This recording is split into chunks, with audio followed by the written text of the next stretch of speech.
Class 12th के हिंदी का objective question अध्याय 1 के फर्स्ट चैप्टर को देखेंगे।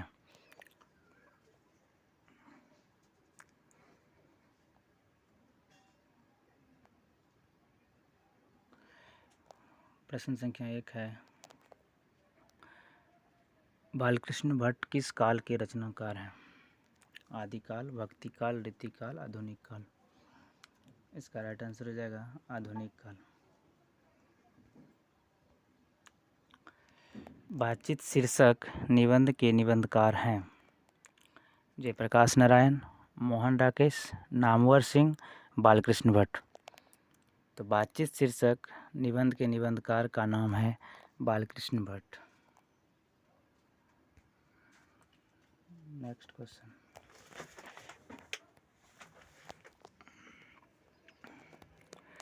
बालकृष्ण भट्ट किस युग के रचनाकार हैं? भारतेंदु युग, प्रेमचंद युग, द्विवेदी युग, इनमें से कोई नहीं। बालकृष्ण भट्ट जो थे वह भारतेंदु युग के रचनाकार थे, तो इसका आंसर हो जाएगा option number A.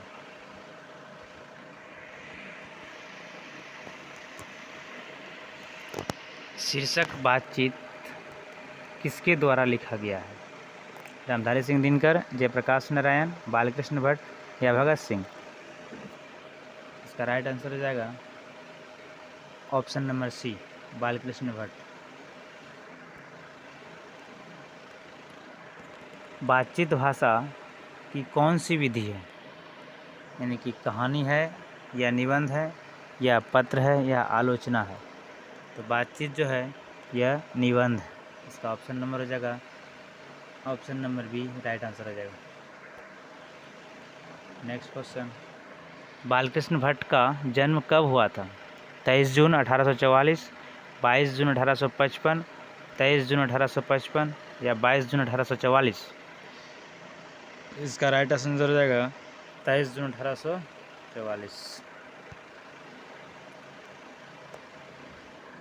Balkrishna Bhatt का निवास स्थान कहाँ है? महू मध्य प्रदेश, इलाहाबाद उत्तर प्रदेश, पटना या रांची झारखंड। तो इसका राइट आंसर हो जाएगा Allahabad Uttar Pradesh. Option number B सही हो जाएगा। बालकृष्ण भट्ट की मृत्यु कब हुई थी? 10 जुलाई 1914, 20 जुलाई 1914 या 10 जून 1914, 20 जून 1914। इसका राइट आंसर हो जाएगा ऑप्शन नंबर बी, 20 जुलाई 1914। नेक्स्ट क्वेश्चन, बालकृष्ण भट्ट ने अपना अध्ययन किस भाषा में किया? तो बालकृष्ण भट्ट ने अपना अध्ययन संस्कृत भाषा में किया था। इसका राइट आंसर हो जाएगा option number D. Balkrishna Bhatt स्वभाव से कैसे थे? यानी उसका स्वभाव कैसा था, वो किस प्रकार के इंसान थे? उग्र, चंचल, शांत या सरल?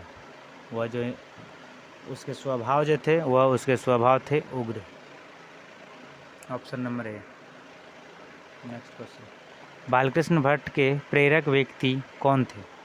भगत सिंह, महात्मा बुद्ध, कृष्णा या भारतेंदु हरिश्चंद्र। इसका राइट आंसर हो जाएगा option number D, Bharatendu Harishchandra.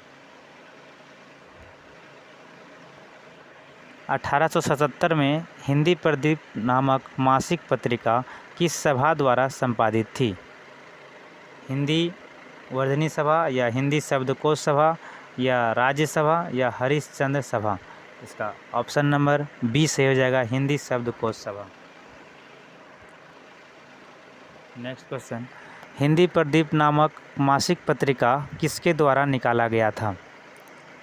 Balkrishna Bhatt या ज्ञानेंद्रपति या चंद्रधर शर्मा गुलेरी या वाल्मीकि की। तो इसका राइट आंसर हो जाएगा option number A, Balkrishna Bhatt. Hindi Pradeep क्या है? दैनिक पत्रिका, मासिक पत्रिका या साप्ताहिक पत्रिका या वार्षिक पत्रिका? हिंदी प्रदीप जो है यह मासिक पत्रिका है। ऑप्शन नंबर इसका सही हो जाएगा बी। हिंदी प्रदीप कितने वर्षों तक चली थी? 33 वर्ष, 66 वर्ष, 36 वर्ष या 63 वर्ष? इसका राइट आंसर हो जाएगा 33 वर्ष।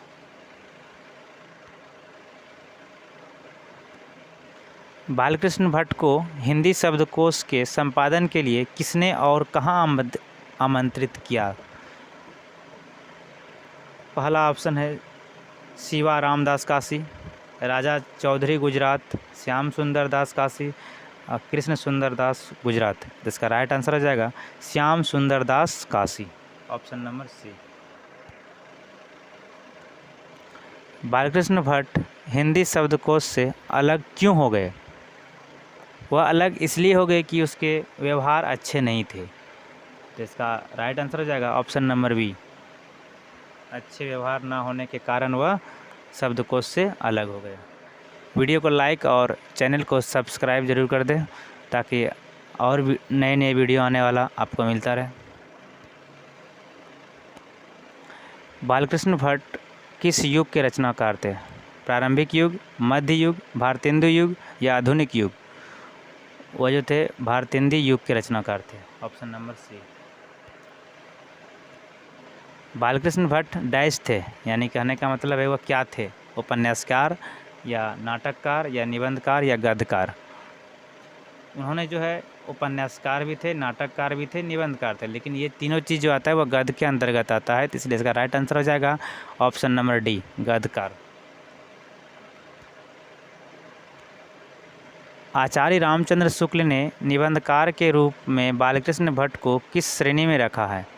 अंग्रेजी साहित्य के एडिशन, दूसरा अंग्रेजी साहित्य के स्टील, सी नंबर में ए और बी दोनों, डी में है इनमें से कोई नहीं। तो इसका राइट आंसर हो जाएगा ए बी दोनों, तो ऑप्शन नंबर हो जाएगा सही सी।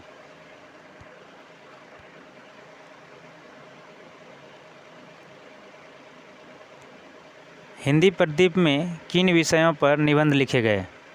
सामाजिक साहित्यिक या नैतिक राजनीतिक या ए बी दोनों या कोई नहीं? तो इसका राइट आंसर हो जाएगा option number C, A B. वाक्य शक्ति के बिना सृष्टि कैसी होती है? अगर जब तक इंसान नहीं बोलेगा तो उसका संसार कैसा दिखेगा उसको? लुंजपुंज या अवाक या गूंगी या इंद्रहीन? तो उसको जो संसार दिखेगा वह दिखेगा गूंगी, ऑप्शन नंबर सी। वाक्य शक्ति के बिना हम अपने अनुभव को कैसे व्यक्त करते हैं? बोलकर या सुनकर या दूसरी इंद्रियों द्वारा? या राइट ऑप्शन नंबर डी के उपयुक्त सभी। तो जिस इंसान के पास बोलने की क्षमता नहीं होती है, तो जो ऐसे कहा जाए कि जो कि गूंगे होते हैं, तो वह कैसे बात करते हैं? तो दूसरों से वह इशारे करके बात करते हैं, तो उसका ऑप्शन नंबर सी हो जाएगा दूसरी इंद्रियों द्वारा। वाक्य शक्ति क्या है? ईश्वर का वरदान, मनुष्य की भाषा, मनुष्य शक्ति या प्राणियों की शक्ति? इसका राइट आंसर हो जाएगा ऑप्शन नंबर ए, ईश्वर का वरदान।